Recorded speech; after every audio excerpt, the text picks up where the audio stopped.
Relation secrète révélée. Laurent Delahousse et Anne-Sophie Lapix, la vérité derrière des mois de silence. C'est une révélation qui, en l'espace de quelques heures, a mis en émoi toute la sphère médiatique française. Après des mois, voire des années, de silence feutré, de regards subtilement échangés à l'antenne et d'apparitions millimétrées dans les couloirs de France Télévisions, Laurent Delahousse a fini par lâcher l'impensable. Oui, il partage bel et bien une histoire d'amour avec Anne-Sophie Lapix. Une liaison que certains murmuraient déjà depuis longtemps, mais qui n'avait jamais été confirmée jusqu'à aujourd'hui. Dans cet aveu tardif, mesuré mais profond, c'est tout un pan caché de la vie privée de deux figures emblématiques du journalisme français qui se dévoilent. Jahir. Des regards qui ne trompaient plus. Il faut remonter bien avant l'aveu pour comprendre les racines de cette histoire. Depuis plusieurs saisons déjà, les observateurs les plus attentifs avaient noté une étrange complicité entre Delahousse et Lapix.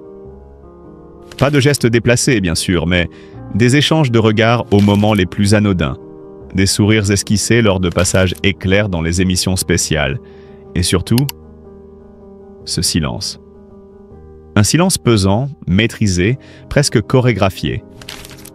On ne niait pas, on ne confirmait pas non plus. On évitait. Ce silence, devenu presque assourdissant, semblait vouloir cacher quelque chose de plus grand qu'une simple amitié entre collègues. Une confession orchestrée ou forcée? Ce n'est qu'au détour d'un entretien intimiste enregistré hors caméra que l'homme au regard grave s'est finalement laissé aller. Il y a des histoires qui échappent au cadre, au script, aux convenances, aurait-il déclaré en pesant chaque mot. Sans jamais nommer directement Anne-Sophie Lapix, il laisse entendre qu'un lien très fort les unit, qu'il s'agit de quelque chose qui a grandi dans les silences, dans les marges du quotidien. Une déclaration à demi-mot, mais ô combien révélatrice. Certains y voient une confession sincère, presque poétique. D'autres, en revanche, y décèlent une manœuvre stratégique, une façon de couper court aux rumeurs devenues trop pressantes. Car depuis quelques semaines, plusieurs clichés volés, pris lors d'un séjour discret à Lisbonne, circulaient déjà dans certaines rédactions. On y aperçoit les deux journalistes, lunettes noires, marchant côte à côte, loin des plateaux et de leurs habits de présentateurs impeccables. Un couple, deux amis en vacances. Les spéculations allaient marcher bon train. Le timing de l'aveu, lui, ne semble pas innocent. Une double vie à visage découvert? Cette révélation pose aussi une autre question, plus délicate, celle de leur vie personnelle respective. Laurent Delahousse, père de famille, est connu pour son extrême discrétion sur sa vie privée. Quant à Anne-Sophie Lapix, souvent perçue comme une figure de rigueur et d'élégance professionnelle, elle n'a jamais évoqué ouvertement de séparation ou de difficultés conjugales. Leur liaison, si elle remonte aussi loin qu'on le pense, aurait donc été vécue dans une sorte de clandestinité affective. Une double vie assumée dans l'ombre, mais toujours niée en pleine lumière. Mais peut-on leur reprocher ce choix? À une époque où chaque battement de cils des personnalités publiques est scruté, où la moindre complicité devient objet de spéculation, il est peut-être humain, simplement humain, d'avoir voulu préserver ce qu'il y avait de plus intime. La frontière entre vie privée et exposition publique pour des figures comme eux est aussi fine qu'un fil de rasoir. Les coulisses d'un amour né sous tension. Ce qui rend cette relation encore plus fascinante, c'est le contexte dans lequel elle aurait éclos. Deux journalistes vedettes aux carrières bâties sur l'exigence, la rigueur, la retenue. Deux personnalités à l'agenda surchargé, souvent sur les routes, rarement au même endroit au même moment. Et pourtant, quelque chose s'est tissé. Peut-être au détour d'un tournage.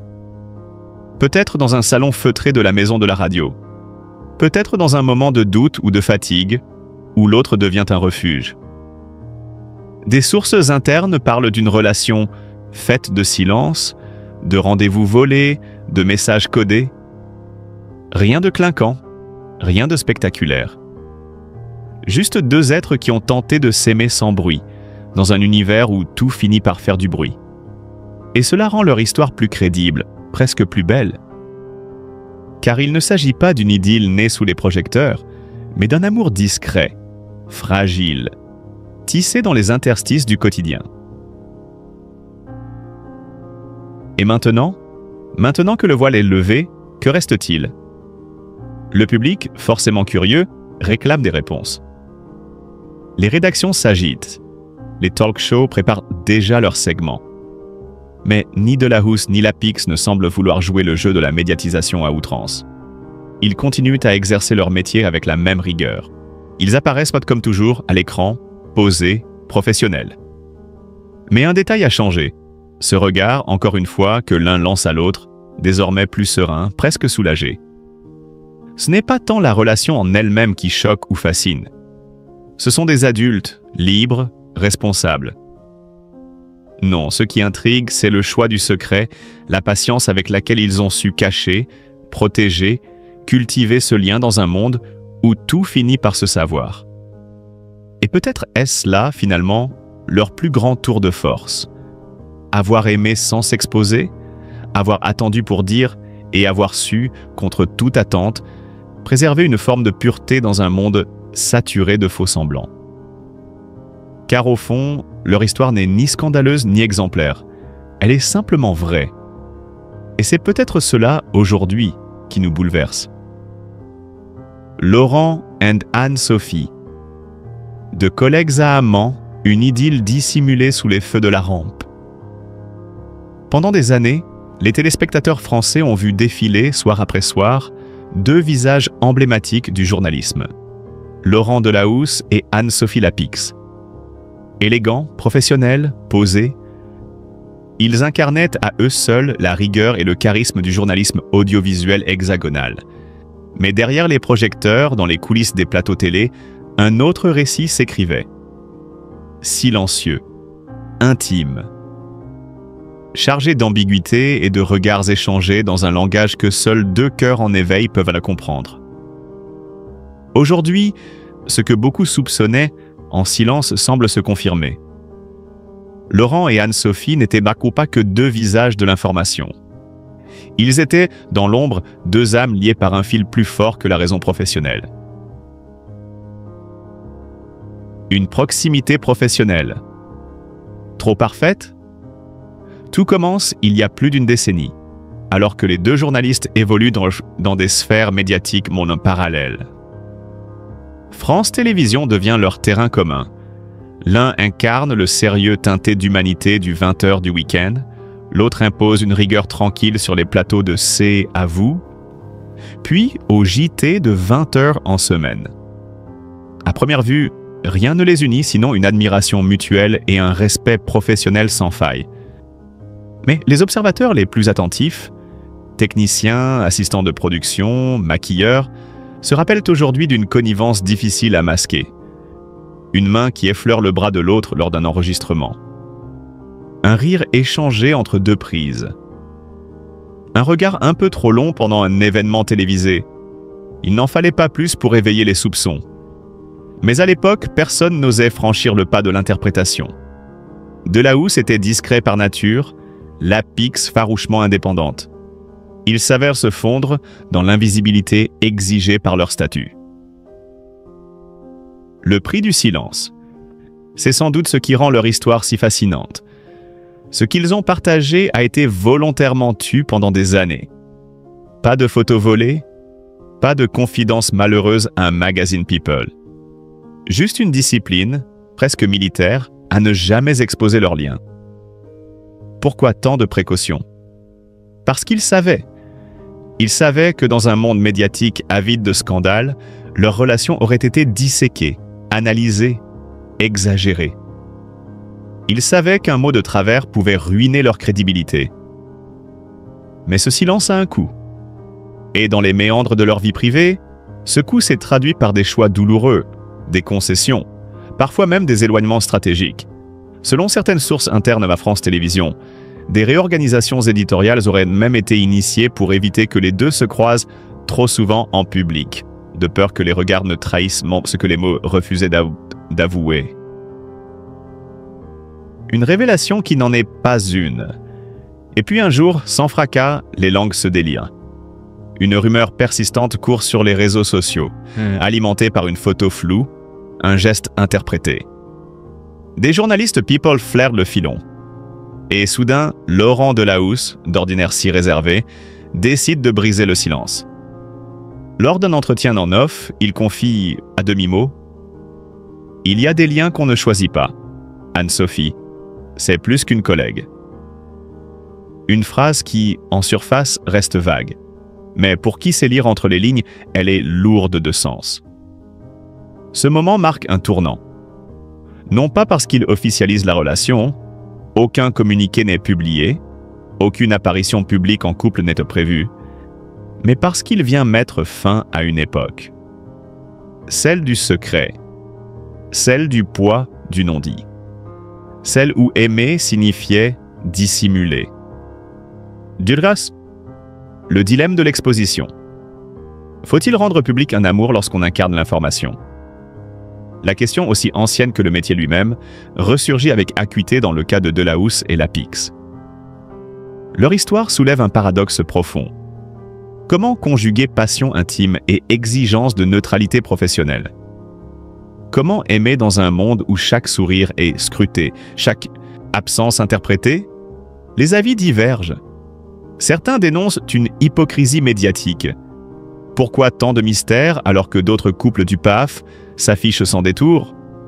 D'autres, au contraire, salutent leur pudeur, leur volonté farouche de préserver ce qui est peut-être la dernière sphère sacrée dans un monde surexposé.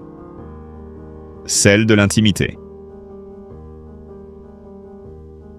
Un amour né dans l'ombre, forgé dans la lumière. Aujourd'hui, les deux journalistes continuent leur route. Ensemble, rien n'est confirmé, tout est suggéré. Ce que l'on sait en revanche, c'est que leur histoire dépasse le simple cadre de l'idylle.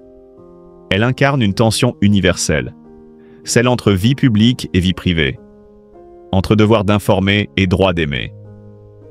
Ce récit, le leur, n'est ni une romance à l'eau de rose, ni un scandale croustillant. C'est le portrait nuancé de deux êtres confrontés à une réalité médiatique impitoyable et qui ont choisi, contre vents et marées, de vivre leur vérité sans bruit. Car parfois, les plus belles histoires d'amour sont celles qu'on ne raconte pas, mais qu'on devine dans un frémissement de voix, dans une hésitation furtive ou dans un regard entre deux silences de plateau. Confession choc. Pourquoi Laurent Delahousse a-t-il caché son amour pour Anne-Sophie Lapix pendant toutes ces années? Une enquête au cœur d'un secret bien gardé. Derrière les sourires bienveillants des présentateurs les plus respectés du paysage audiovisuel français, il existe parfois des vérités que le grand public n'imaginerait jamais. Depuis des années, Laurent Delahousse incarne le sérieux, l'élégance et la rigueur du journalisme à la française. Face à lui, Anne-Sophie Lapix, tout aussi charismatique, brille par son aisance à décrypter le réel, sa prestance naturelle à l'antenne et son talent d'intervieweuse redoutable. Tous deux sont devenus, chacun de leur côté, des figures emblématiques d'un journalisme crédible, solide, presque irréprochable. Et pourtant, dans l'ombre de cette perfection publique, un mystère planait, une rumeur, un murmure, jusqu'à ce qu'un jour la vérité éclate. Laurent Delahousse a aimé en silence. Et c'est bien d'Anne-Sophie Lapix qu'il s'agissait. Mais pourquoi ce silence? Pourquoi avoir dissimulé une relation qui, aujourd'hui, semble presque évidente, tant leur complicité sautait parfois aux yeux des plus observateurs? C'est à cette question que nous tenterons de répondre, en remontant le fil d'une histoire d'amour aussi belle que clandestine, aussi sincère que complexe. Les débuts d'un lien invisible. Pour comprendre l'ampleur de cette révélation, il faut d'abord remonter aux origines de leur lien. Tous deux issus du monde exigeant de l'information télévisée, Laurent et Anne-Sophie se croisent pour la première fois au début des années 2010, lors de conférences de presse et d'événements internes à France Télévisions. À l'époque, chacun est engagé sur son propre chemin professionnel, elle gravissant les échelons sur Canal+, M6 puis France 5, lui consolidant sa place au sein du 20h de France 2. Aucun geste équivoque, aucune proximité publique. Rien qui laisse présager ce que le temps allait doucement faire mûrir. Une admiration mutuelle peu presque imperceptible, mais bien réelle. Le premier indice sérieux remonte à une séquence télévisée de 2016. Lors d'un plateau croisé, une caméra capte un regard furtif, presque volé, entre les deux journalistes. Un éclat discret, une chaleur inhabituelle. Certains téléspectateurs y verront une simple courtoisie professionnelle. Mais d'autres, plus attentifs, comprendront qu'il s'agissait peut-être du reflet d'un lien plus profond. Une relation sous haute surveillance. Dès lors, la rumeur enfle dans les couloirs feutrés de la maison de la radio. Un collègue, sous couvert d'anonymat, confiera plus tard « Il faisait tout pour ne pas éveiller les soupçons. Deux professionnels impeccables, mais dès qu'ils se croisaient, l'atmosphère changeait subtilement. » Une tension douce, faite d'évitements calculés, de silences lourds de sens.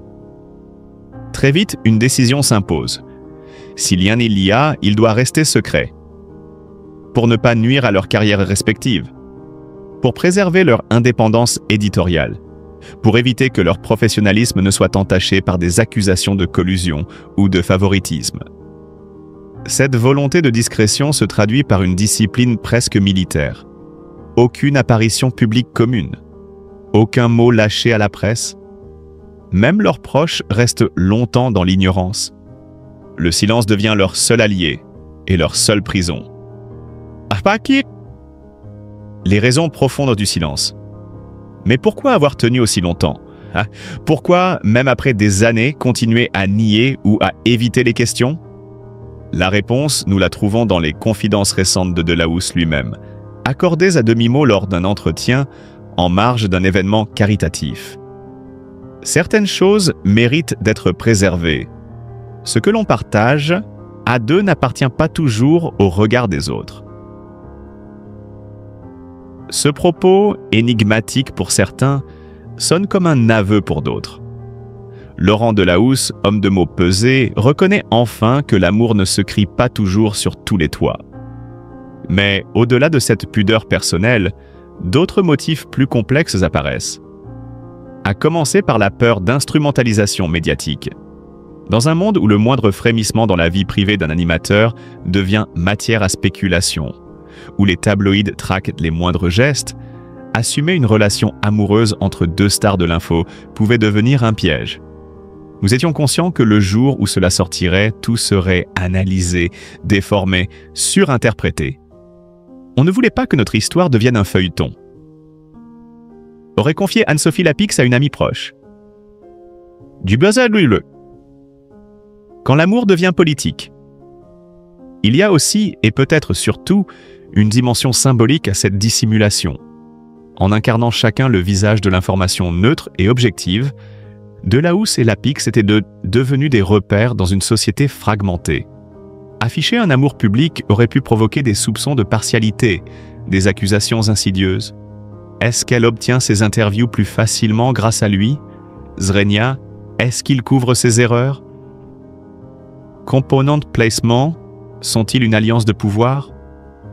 Ce genre de sous-entendu aurait pu abîmer non seulement leur crédibilité individuelle, mais aussi l'image du journalisme tout entier. Cacher leur amour, c'était aussi protéger une idée du journalisme. Indépendant, désintéressé, incorruptible. Alors pourquoi maintenant? Pourquoi parler aujourd'hui, après tant d'années de déni tranquille? Il semblerait qu'un tournant intime ait tout changé. Selon plusieurs sources concordantes, Laurent Delahousse aurait récemment traversé une période de remise en question profonde, marquée par un besoin nouveau d'authenticité. Une confession privée aurait tout déclenché. Il aurait dit à ses proches « J'ai trop donné au public et trop peu à ma vérité ». C'est dans cette optique qu'il décide de ne plus fuir les regards, de ne plus éviter les questions. Lors d'une apparition discrète mais remarquée à un gala à Paris, Laurent et Anne-Sophie se tiennent côte à côte. Main dans la main, un sourire discret aux lèvres. Sans déclaration tapageuse, juste un instant suspendu. Comme un aveu. Love you? Une révélation qui redéfinit leur image. Cette révélation a évidemment suscité une onde de choc dans le monde médiatique. Non pas en raison de sa nature scandaleuse. Après tout, deux adultes libres peuvent d'ailleurs s'aimer. Mais parce qu'elle venait bouleverser une image publique soigneusement construite. Et pourtant, loin de ternir leur réputation, cette vérité semble aujourd'hui les réhumaniser. Le public ne découvre pas seulement deux journalistes. Il découvre deux êtres sensibles, capables de se protéger mutuellement dans un monde où tout est à vendre. Deux amants, certes tardifs, mais sincères. Deux personnalités publiques qui ont choisi l'ombre, non par honte, mais par pudeur. Vacuvière. Une histoire à méditer. À l'heure où les réseaux sociaux exigent de la transparence absolue, où les vies privées sont marchandées comme des produits de consommation, le choix de Laurent Delahousse et Anne-Sophie Lapix apparaît presque comme un acte de résistance. En refusant d'exposer leur amour, ils l'ont peut-être sauvé. En ne parlant pas, ils ont tout dit. Et aujourd'hui, alors que les projecteurs se braquent doucement sur eux, c'est avec une élégance rare qu'ils nous rappellent que certaines vérités méritent d'être murmurées et non criées. Une leçon d'amour. Et peut-être une leçon de journalisme. Amour véritable ou simple mirage télévisuel? Les signes avant la confession de Laurent Delahousse. Pendant des mois, un frisson presque imperceptible a traversé les plateaux feutrés de France Télévisions. Un échange de regards, un sourire contenu, une complicité discrète mais persistante. Les téléspectateurs les plus attentifs n'ont rien raté. Derrière les projecteurs et les mots soigneusement choisis, une alchimie inattendue semblait naître. Entre deux figures majeures du paysage audiovisuel français, Laurent Delahousse et Anne-Sophie Lapix. Mais la question demeure. Sommes-nous les témoins d'une idylle sincère ou de l'un des plus fins récits scénarisés par l'univers impitoyable de la télévision? Les prémices d'une intrigue cachée. Le doute s'est installé subtilement. Pas de déclaration publique. Aucun cliché volé, encore moins de confirmation officielle. Pourtant, le signal faible était un là. Disséminé entre deux émissions, glissé dans les silences, dans la façon dont Anne-Sophie prononçait le prénom Laurent, avec une chaleur à peine contenue. À plusieurs reprises où elle évoquait quelqu'un de très important dans sa vie, sans jamais nommer cette présence mystérieuse. Et Laurent, fidèle à son image, élégant, mesuré, insaisissable. Toujours prompt à rediriger les questions, à esquiver d'un sourire vague toute allusion à sa vie privée.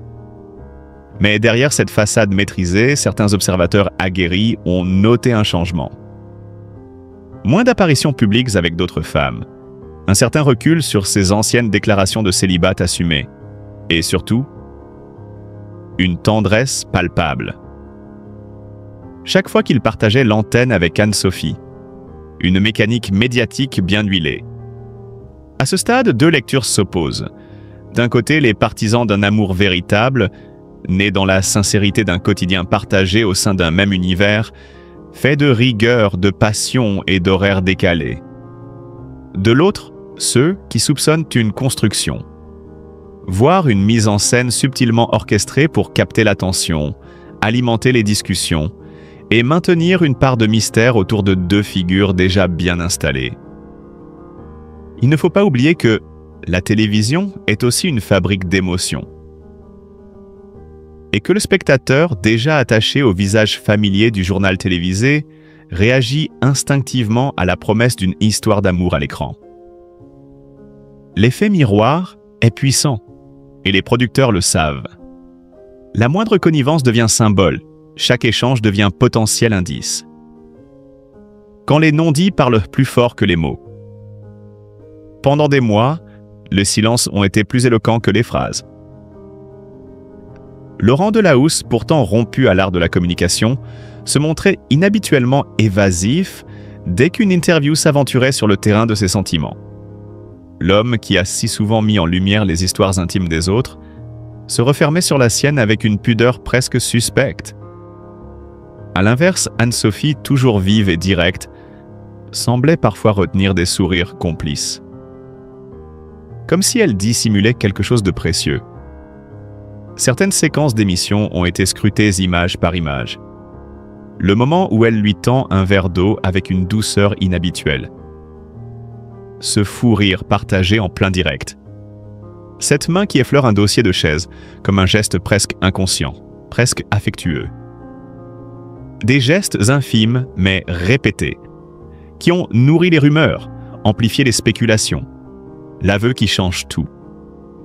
Puis vint le jour où tout a basculé. Ce jour-là, sans prévenir, Laurent Delahousse décide de briser le silence. Dans un entretien à cœur ouvert, sans artifice, il lâche ce que beaucoup attendaient. « Oui, je suis amoureux.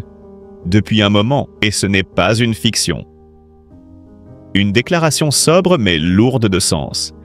Et si le nom d'Anne-Sophie n'a pas été explicitement prononcé, le sous-entendu était limpide. Les regards, les dates, les signes accumulés prenaient soudain tout leur sens.